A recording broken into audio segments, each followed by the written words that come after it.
బీసీలకు 42% రిజర్వేషన్ అమలు చేయాలని బీసీ సంఘాలు ఇచ్చినటువంటి బంద్ పిలుపులో భాగంగా సిపిఎం పార్టీ కూడా పాల్గొనడం జరిగింది.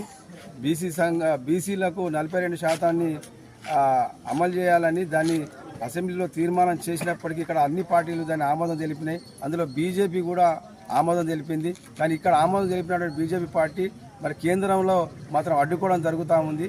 మరి ఇక్కడ ఉన్నటువంటి 8 మంది ఎంపీలు మరి ఇక్కడ ఉన్న మిగతా ఎమ్మెల్యేలందరూ కూడా మరి ఈ బీసీలకు మరి రిజర్వేషన్ అమలు చేయాలని కూడా కేంద్రం మీద ఒత్తిడి తీసుకొచ్చే పరిస్థితి తీసుకురావడం లేదు.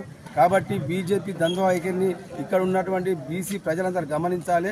ఇక్కడ ముఖ్యంగా బీసీలకు రాజ్యాధికారం దక్కకుండా చేసేది ఏదైనా పార్టీ ఉన్నదంటే బీజేపీ పార్టీ, అది అగ్రవర్ణాల పార్టీ. కాబట్టి అందుకే మన బీసీలకు సామాజిక న్యాయంగా బీసీలు రాజ్యాధికారం రాకుండా చేసే ఉద్దేశంతో ఈరోజు ఈ బిల్లును అడ్డుకోవడం జరుగుతూ ఉంది.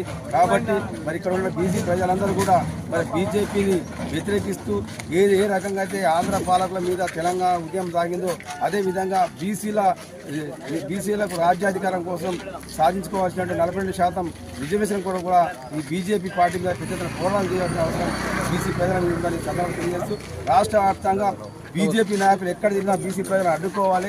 మరి వాళ్ళు ఇక్కడ ఉన్నటువంటి 8 మంది ఎంపీలు మరి బండి సంజయ్ బీసీ మరి ఆయన కూడా మరి దీనికి మద్దతు తెలియకపోవడం దుర్మార్గమైన చర్య.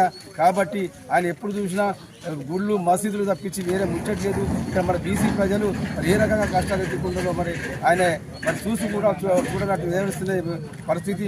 వీళ్ళు అక్కడ ఉన్నటువంటి ఎంపీలందరూ కూడా అక్కడ కేంద్రానికి కట్టు బానిసలుగా వివరిస్తున్నారు. కాబట్టి బీసీకి అడ్డుకుంటున్నటువంటి బీజేపీ విధానాలు మొత్తం ప్రజలందరూ వ్యతిరేకించాలని ఈ సందర్భంగా తెలియజేస్తా ఉన్నాం.